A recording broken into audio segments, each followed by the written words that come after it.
Hi, my name's Allison Efa, and I have been a cancer survivor and thriver since 2014. It seems like such a long time ago, but in some ways, everything still seems very fresh. One of the reasons I'm talking to you today is I am hearing about more and more people getting diagnosed with cancer. I still go in for an infusion once a month, and the nurses and the staff tell me all the time that the numbers keep growing. And so I wanted to just talk to you a little bit about some of the things that the doctors don't tell you and what I've learned on this 10 plus year journey of figuring out how to hack my body and my system. But for today, I'm just going to talk to you about some of the problems that oncologists face. First of all, I do believe oncologists have a very genuine nature. They want to help you. They want to do everything they can to support you. But unfortunately, most of the treatments are your cut, poison, burn. And when I refer to that terminology, what I'm saying is chemotherapy, radiation, surgery, immune therapy, hormone blockers, and then there are some other treatments that they give you. So cut, poison, burn is just the nickname you hear for the surgery, which is cut, poison is chemo, and burn is radiation. So those are the standard treatments we use in oncology today. But yet, what I learned in my course of treatment was that when they had tried these modalities, ultimately it got to a point where the doctor told my husband that there was really nothing left for them to try, and that I would probably only have 3 months left to live. And this was in 2016 when the cancer had spread everywhere. And so at the time, my kids were small, 6, 8, and 12, and we were living in Kentucky. And while the people there are very friendly and hospitable, I didn't find too many healthy clinics in the area that we lived in at Fort Knox. And so really, I had to go to Louisville, Kentucky for most of my treatment in the beginning. And then eventually I settled in Elizabethtown, which is a town right outside of Fort Knox. And like I said, everybody was friendly, but nobody was talking about diet, nutrition, spiritual matters, exercise.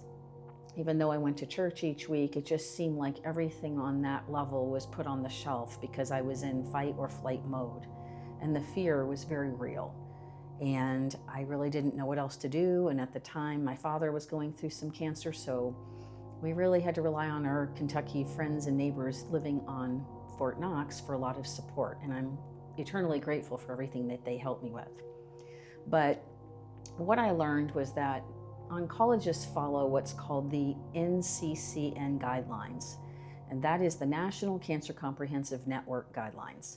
And essentially that is their Bible, that is their go-to manual. So if you're getting treatment in a small little town in the middle of nowhere versus MD Anderson, they're going to pretty much follow the same regimen. So if you have a certain type of cancer, they're going to diagnose it after they have a biopsy performed, and you're going to get the stage, the grade, the type of cancer after the pathology report comes back. And when they learn what type of cancer it is, you can actually go online and look up your specific type of cancer and the staging and the grading, and you will see what they're going to prescribe for you, whether it be chemotherapy, radiation, surgery. And that's how they go about it. But you're not going to see any natural treatments in these guidelines. You'll see radiation, surgery, immune therapy, chemotherapy, hormone blocking medications, essentially what makes the industry a lot of money. And what I learned, and my qualifications in saying this, are that there are a lot of other treatments out there, but we're just not being told. Now, I'm not saying other treatments are going to solve your problem, but I am saying they should be considered as adjuvants and ancillary therapies and be used alongside regular traditional chemo, radiation, surgery, if that's the route you choose. But when I went through this, I was never told any of this information. And there's a ton of peer-reviewed research to back up what I'm saying. And I eventually did go the road less traveled and wound up going to Mexico for treatment. And there they do use some chemo, radiation, and surgery, but they also teach you about diet, lifestyle, nutrition, supplementation, ozone therapy, and a slew of other therapies that we are not using here in this country. And one of the problems is that we're just not allowed, and the doctor's not going to teach you what he doesn't taught in medical school or in his training. And so essentially, there is an education gap. Unfortunately, our doctors are very smart, but they're just not learning about natural things that could also supplement the treatment. So for instance, people who are on cannabis, they tend to have a better outcome with, and I'm talking about medical cannabis, not the stuff you buy in the dispensaries, but the real, true, full extract cannabis oil. There's also supplementation in the form of, vitamin D, vitamin C, making sure your minerals are up to par. A lot of times we get cancer because our systems are broken and our bodies are not doing their jobs. And essentially, rather than cut, poison, and burn, we should be going and looking at the root causes, looking upstream and what the root level issues are, but we're not doing that. And insurance doesn't reimburse for those things. So this allowed me in the last 5 years to go back. I wanted to figure out more about what was going on internally and externally, because really cancer is a combination of external and internal environmental toxins. So I went back and got my master's in nutrition, a master's in medical cannabis science and therapeutics, a doctor of science in integrative health, which is heavy on biochemistry, organic chemistry, molecular biology, and science-focused topics. And then I just completed a Master's of Arts in Clinical Mental Health Counseling, and I'm still working toward my 2,000 hours of licensure. I just felt like when I went through cancer, I was treated like just one of the cattle walking through the clinic. The staff was nice, they were friendly, but like nobody really looked at me and maybe what is specific to what might work in my case. It was a very isolating feeling. And I just felt like I was being treated like one of the numbers. But I kept asking these questions. Well, what about nutrition? What should I be eating? And I was told, oh, eat what you want. And then the more I learned, I realized I'm not going to get the kind of help here. So I did leave the country. I went to Santa Vive. That wasn't cheap because my insurance company would not cover any of that. It was about $50,000 for a month of treatment. But while I was there, I was made aware of so many other modalities that are being used that are helpful. And one of the other things that I really liked is that you're given a full education. They teach you how to make the right foods. They show you what supplements to take. They point out what the problems are with some of the supplements that we see on our shelves in Costco and CVS.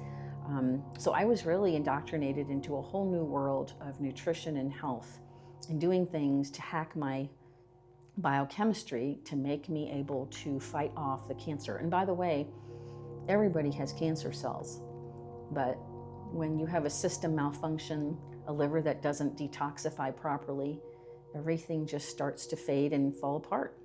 And that's essentially what was happening in my situation. I also know that many doctors, when I've talked to them, they will actually say that they would never wish any of their own family go through some of these treatments, which I thought was pretty shocking.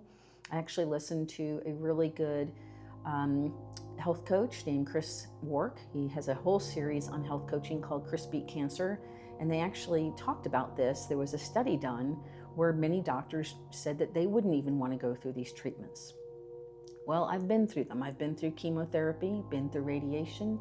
I've had numerous surgeries. I've had parts of my body removed that I now look back and wish that I hadn't, but so many of my decisions were driven by fear and because my kids were small and I wanted to make sure I was still there for them. So I followed what the treatment recommendations were and I did what they asked me to do. But I do feel blindsided because I wasn't told the whole story. And so this series of videos is really just to help enlighten many of you, to let you know that there's a lot of other things out there. And I think in getting all these degrees, one of the biggest things I've learned is most of this is it's spiritual. I don't know what many of your spiritual backgrounds are, but I am a Christian. I believe what the Word of God says, and I do believe that a lot of things were coming at me from Satan. If you look in the book of Deuteronomy, sickness is never, ever a blessing. I've heard people say, well, maybe God gave me cancer because he was trying to teach me a lesson, but that's not true. It's never listed as a blessing. It's always been a curse. And when you look at things that are demonic and satanic, it's not just like exorcist type stuff. We're talking about real everyday battles and the things that you will hear in your mind that will make you and convince you that you need to go down a certain path. And so I just want to help other people and let you know that you don't have to go down those roads. I'm going to be opening a health coaching business to just kind of help share with how you can locate research and information, how you can use repurposed drugs. And I'm going to share what I use and what I do to stay healthy, to be able to go on long hikes and to do all the things I still want to do. And so I just want to make sure that you understand I'm not your medical doctor. I'm not giving you any medical advice. I'm just sharing my story so that you will see that there is a lot to be learned and there's so much more out there. So don't despair, don't fear. I know it's easier said than done, but I just wished I had known more. So that's why I'm sharing this information with you now. Goodbye and God bless.